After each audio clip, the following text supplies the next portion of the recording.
In this video, I'm gonna be showing you कि जो ऐसे टॉपिक्स हैं कि जो कि लिस्ट में नहीं रहते हैं, और ये टॉपिक्स मैं बात करूंगा कि आइलेट्स जब से एग्जाम शुरू है तब से ये पूछे जा रहे हैं, और ये आपको जरूर प्रिपेयर करने चाहिए। और मैंने देखा कि अक्सर स्टूडेंट्स इन टॉपिक्स को इग्नोर करते हैं, मींस मतलब इनको लाइट लेते हैं, या मैं कहूंगा कि इनको लेकर थोड़े से लापरवाह हैं। मतलब जो दिमाग में आंसर आ गया, इसकी कोई प्रॉपर प्लानिंग नहीं करते हैं। कौन से टॉपिक्स हैं? First topic is home town. Hometown, okay? First topic is hometown, and the second topic is about flat or house. इसके ऊपर भी questions पूछे जाते हैं. And number third is where you live. Now this is really important, where you live, okay? And number four is work and study. All right. Number five, shopping. Okay, number six, friends. Right? So ये कुछ ऐसे topics हैं जिनके ऊपर आपके पास अभी एक तो है कि देखिए, एक स्टूडेंट तो है जो आंसर देता है। For example we have this question, जैसे होम टाउन का क्वेश्चन होता है, what's the name of your home town? Okay, what's the name of your home town? What's the name of your hometown? Okay? अभी इसका answer एक तो ये भी हो सकता है, जो स्टूडेंट्स नॉर्मली आंसर देते हैं, the name of my home town, the name of my home town is dash. Okay, that's it, एक लाइन में आंसर इसका। लेकिन मेरे हिसाब से इसका आंसर इस तरीके से होना चाहिए। मुझे नहीं लगता कि, देखिए, अगर आपको समझना होगा कि जो बेसिक लैंग्वेज है, जो सिंपल तरीका है, बहुत ऐसे स्टूडेंट्स हैं, जैसे मैंने आज भी, मैं सुबह एक वीडियो मैंने देखा, और स्टूडेंट्स को मैंने बहुत सुना है, जिसको भी मैंने ट्रेन किया है, कि ये सेंटेंस, जैसे मैंने अभी एक शॉर्ट वीडियो में भी मैंने बोला था, आई विविडली रिमेंबर, आई विविडली रिमेंबर, आई विविडली रिमेंबर। देखिए, एक चीज तो आपको समझनी होगी कि जो एग्जामिनर है उसकी क्वालिफिकेशन क्या है। ठीक है, सो आप गूगल पर जाकर सर्च कर सकते हैं। जितना मुझे पता है, एक तो उसको 10 साल का एक्सपीरियंस होता है teaching as a foreign language, और उसके बाद एग्जाम होता है सेल्टा एग्जाम, जो कि उसका क्लियर होता है, सेल्टा एग्जाम। और सेल्टा एग्जाम के अंदर क्या कुछ होता है, वो बहुत सारी ऐसी चीजें हैं जो मुझे मालूम है, जो मैं पिछले काफी समय से, पिछले 18-19 साल से मैं स्टडी करता आ रहा हूं, और जो भी मेरी नॉलेज है वो मैं स्टूडेंट्स के साथ शेयर करता आ रहा हूं। और आज तक मैं कहूंगा कि परमात्मा की दया से 7+ पैन स्कोर इतने आए हैं 4.5। ट्रस्ट मी, एक स्टूडेंट था जिसका बैंड स्कोर था 4.5, और 1 मंथ के बाद उसका बैंड स्कोर था 7.5। 7.5। बहुत सारी ऐसी चीजें हैं जिनको बारीकी से मैंने समझा है, और वही चीजें मैं आपको समझाने की कोशिश कर रहा हूं। देखिए, जैसे ये सेंटेंस है यहां पर, आई विविडली रिमेंबर। अभी आई विविडली रिमेंबर क्या लगता है आपको कि आइलट्स की कोई भी तैयारी किसी भी कोचिंग इंस्टीट्यूट में अगर स्टूडेंट कर रहा है, चाहे वो मेरा शहर है मंडी डबवाली, चाहे वो भटिंडा है, चाहे वो लुधियाना, मोगा, गुजरात, राजस्थान, कहीं भी है, आई विविडली रिमेंबर, इसको एक पैटर्न दे दिया गया है कि ये आइलट्स का सेंटेंस है। और दूसरा जो मैंने देखा है कि वेल वेल वेल, हर क्वेश्चन के आंसर में well well well, proper meaning पता होना चाहिए कि वेल का मतलब क्या होता है और ये कहां यूज होता है प्रॉपर। ये नहीं है कि आप कहीं भी उसको बस घुसाए चले जा रहे हो, आप उसको फिट करने की कोशिश कर रहे हो कि हाँ बस यहां पर वेल वेल, आई विविडली रिमेंबर। देखिए, एग्जामिनर बोर हो चुका है आपसे। पहले अगर मैं बात करूं, ये मैंने पिछली वीडियो में बात की थी कि एक दिन में एक एग्जामिनर, ये आपको पता होना चाहिए, 25 से 30 कैंडिडेट्स हैं जिसकी वो स्पीकिंग कंडक्ट करता है, एक एग्जामिनर। और जो मैं किसी को भी ट्रेन करता हूं, जैसे अभी आई गेस 6 तारीख को, 6 अप्रैल मेरे को स्टूडेंट्स की स्पीकिंग है, और एक की आई गेस 4 अप्रैल को है। तो मेरा जब भी मैं किसी को ट्रेन करके भेजता हूं एग्जाम देने के लिए, तो हमेशा मेरी ये हमेशा गाइडेंस होती है या गाइडलाइंस होती हैं कि हमें इन स्टूडेंट से थोड़ा सा डिफरेंट अपने आप को प्रेजेंट करना है, और हमें जो क्राइटेरिया है, जो 4 चीजें हैं, ठीक है, 4 चीजें क्या है? FC, LR, GRA प्रोनाउंसिएशन, ये चारों हमें प्रॉपर फॉलो करनी है और इनसे बाहर नहीं जाना है, ये प्रॉपर आपको पता होना चाहिए, राइट। और हमें उसे अनकॉमन लैंग्वेज दिखानी है। देखिए अभी कुछ स्टूडेंट्स बोलते हैं कि सर मैं जब स्पीकिंग कर रहा था तो वो इस तरीके से बैठी हुई थी या इस तरीके से बैठा था एग्जामिनर।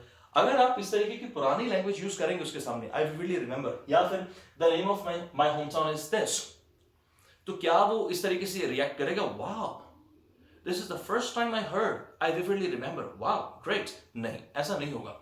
सो आपको चेंज करने की जरूरत है। जैसे देखिए कोई भी मोबाइल है, आपके पास जो भी मोबाइल था आज से 2 महीने पहले, 6 महीने पहले, 1 साल पहले, 2 साल पहले, तो चेंज होना चाहिए और चेंज हर किसी को पसंद आता है। यस, इंग्लिश लैंग्वेज है, इसमें बहुत कुछ है, थोड़ा बहुत नहीं है, बहुत कुछ है। कई बार स्टूडेंट्स मुझसे ये पूछते हैं कि सर हमें किसी इंस्टीट्यूट में या किसी सेंटर में, कोचिंग इंस्टीट्यूट में हमें बताया गया था कि आपको इस तरीके से बैठना है, आप अपने हैंड्स जो है मूव नहीं कर सकते हैं, अपनी बॉडी को मूव नहीं कर सकते हैं। ऐसे बिना मतलब से ही a little knowledge is a dangerous thing, a little knowledge is a dangerous thing. और एक चीज आपको और बता दूं, जो मैंने एक्सपीरियंस किया है, जो मैंने देखा, जो मैंने एक्सपीरियंस किया है, कि अगर जो आपकी स्पीकिंग कंडक्ट कर रहा है, जिसको बोलता हूं केबिन स्पीकिंग, क्या आपको पता है कि उनका बेंच स्कोर क्या है? Do you really have any idea that who is conducting your speaking every day, or who is practicing with you? Who is your practice teacher? Do you have any idea of your teacher's band score? कि उस teacher का band score क्या है? अगर उसका खुद का band score 6 और 6.5 है, तो आपके 7.5 किस तरीके से आ सकते हैं? Can you guys tell me? अगर ये मेरी बात आपको ठीक लगी तो कमेंट्स में मुझे जरूर बताएं। देखिए मेरे हिसाब से, अगर मेरा मानना ये है, जिसके खुद के कुछ रिजल्ट्स हैं, जिसका खुद का कुछ अच्छा एक्सपीरियंस है, पंजाबी च कहंदे आपने बहुत बड़ा पेट कट रखा हो, ढिड कट रखा हो, तो अगला दूजे ने कहे कि ऑलराइट तू भज, इससे आपका वेट लूज होगा। क्या आप कितने फिट हैं? सो मेरा मानना यह है, जो आपको ट्रेन करने वाला है, एटलीस्ट उसका खुद का बैंड स्कोर ये होना चाहिए 8.5 और band 9। You get my point? Okay, anyways, so मैं इसका आंसर दूंगा आपको मैं अभी। What's the name of your hometown? एक टॉपिक हम लोग आज कवर करेंगे और ये आप नोट कर लें, ये वो टॉपिक्स हैं जिसके ऊपर पूरी जबरदस्त लैंग्वेज, वोकैबुलरी, इडियम्स, फ्रेजेस आपके पास होने चाहिए। ये वो टॉपिक्स हैं जो आपको, मेरे हिसाब से, अगर आप मुझसे पूछो, अगर आपका एग्जाम है कि सर क्या आपकी क्या प्रेडिक्शन है कि पार्ट 1 में क्या आ सकता है, ट्रस्ट मी, मैंने वैसे बहुत कम YouTube के ऊपर अपनी प्रेडिक्शन शेयर की है, लेकिन trust me, I swear to God, आज तक 99.9% मेरी प्रेडिक्शन सही गई है। और यही कारण है कि जो मुझे जिसको बोल सकते हैं कि एक वहम है कि मैं YouTube पर अगर अपनी प्रेडिक्शन शेयर करूंगा स्पीकिंग की, मैं अपने खुद रिसर्च करता हूं कि ये टॉपिक्स पूछे जा रहे हैं, सो अपने स्टूडेंट्स को बताने के बाद, और जब स्टूडेंट का स्पीकिंग का एग्जाम होता है, देन स्टूडेंट सेज सर जो आपने बताया था वही क्यू कार्ड मुझे आया। So this is really important. Okay, so अभी जो ये क्वेश्चन है, इसका आंसर इस तरीके से भी हो सकता है, इट्स कॉल्ड डैश, जो भी आपके होम टाउन का नाम है।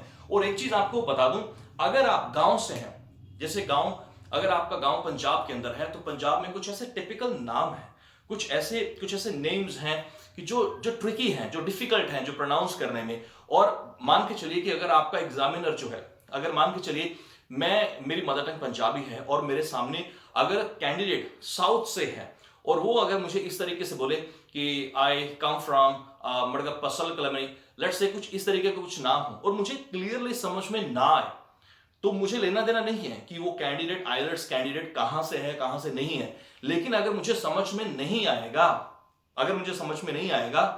तो क्या, ये मेरा क्वेश्चन है, क्या एग्जामिनर आपसे ये पूछ सकता है, excuse me, I didn't get you. Can you please come again? I'm sorry, I couldn't quite catch you. So please repeat again. What's that? What's the name of your hometown? ये examiner आपसे नहीं पूछेगा, वो नहीं पूछेगा, वो चुपचाप से नोट करेगा कि जो ये बोल रहा है उसको वो मम्बलिंग में काउंट करेगा। किसमें काउंट करेगा? मम्बलिंग। ये आप जाकर गूगल पर चेक कर सकते हैं कि मम्बलिंग एंड फम्बलिंग ये क्या चीज है, मम्बलिंग और फम्बलिंग। और एक चीज बता दूं कि ये जो वीडियोस हैं अब मैं रोकने वाला नहीं हूं, आप लगातार ये वीडियोस देखें, अगर आपके पास है कहीं ना कहीं 10-15 दिन आपके पास अगर है, so trust me, after watching these videos you can definitely score 7+ band score. एक होता है कि मुझे एग्जाम देना है कि यस हे भगवान मेरे 6 बैंड आ जाएं, हे भगवान मेरे 6.5, ऐसा नहीं करना। We have to demonstrate our English skills, our IELTS speaking skills to the examiner. Sir, these are my skills and I really want 7+ band score and I want it. And I want it. Okay?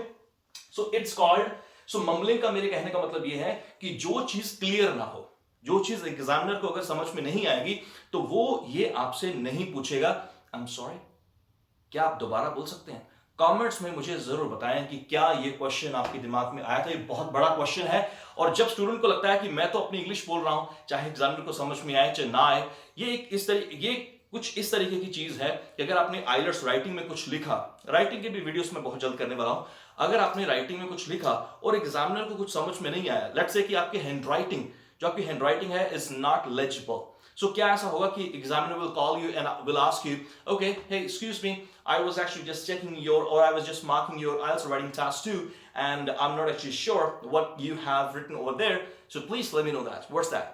नहीं पूछेगा आपसे, simply वो वहां पर क्या करेगा? Cross. Okay, so अभी इसका आंसर क्या होना चाहिए? It's called dash, which is located in the north, which is located in the north part of dash India, I'm sure, north part of India. Next question इसमें क्या होता है कि जो अगर देखिए, अगर आपको होम टाउन का क्वेश्चन, अगर आपको होम टाउन का टॉपिक आ गया तो ये क्वेश्चन तो होगा ही होगा, और उसके बाद ये क्वेश्चन भी होगा, is it a big place, क्या ये बड़ा प्लेस है, is it a big place और a small town, okay, is it a big place और अ स्मॉल टाउन? तो इसका आंसर क्या होना चाहिए? इसका आंसर होना चाहिए, अगर आपका जो शहर है, आपका होम टाउन है, अगर गांव है, ज्यादा बड़ा नहीं है, तो उसके लिए आप यूज कर सकते हैं it's a medium, okay, it's a medium sized town. उसके बाद आई गेस आप, मैं कहूंगा कि आई थिंक तो यूज करना ही नहीं चाहिए। अगर 5 और 5.5 बैंड स्कोर चाहिए तो आई थिंक यूज करें, otherwise प्लीज मत करें। I guess, I imagine, I feel, I suppose, I speculate, I assume, I'm guessing like this, okay? So I guess, अब यहां पर आप बता सकते हैं कि कितनी पॉपुलेशन है, आप कुछ आइडिया भी दे सकते हैं। जरूरी नहीं है कि एक एग्जामिनर आपसे बहस करने लगेगा कि नहीं आपके तो शहर की पॉपुलेशन इतनी है। तो यहां पर लेट्स से अगर आप गांव से हैं तो आप बोल सकते हैं कि 10,000 inhabitants. Let me erase this, right? I think so. You may not be able to read this. I'm sure आपने ये नोट कर लिया होगा। Okay, so उसके बाद है 10,000 inhabitants. Okay, inhabitants means residents. Okay, residents. 10,000 inhabitants are residing there. 10,000 inhabitants are residing there. Residing means living. That's it. So ये आपका आंसर होना चाहिए. Is it a big place or a small town? What can be the answer? Comments में जरूर लिखें। और मैंने जो पीछे मैंने जितने भी इस तरीके की मैंने बोर्ड पर वीडियोस अपलोड की हैं, आप लोग कमेंट्स कर रहे हैं तो मुझे अच्छा लग रहा है, and I really feel excited and I really feel motivated. Okay, so ये टॉपिक्स जरूर प्रिपेयर करें। जो नेक्स्ट वीडियो होगा उसमें होम टाउन का मैंने फर्स्ट क्वेश्चन मैंने करवा दिया है, सेकंड क्वेश्चन ये होता है, उसके बाद हम लोग करेंगे please describe your home town. Please describe your home town. ये क्वेश्चन आपको आएगा ही आएगा, पक्का आएगा, और मेरे हिसाब से आपकी वोकैबुलरी, आपके फ्रेजेस, आपके इडियम्स कुछ इस तरीके से होने चाहिए कि वो सुने और कहे wow this is something great and you really deserve 7+ band score.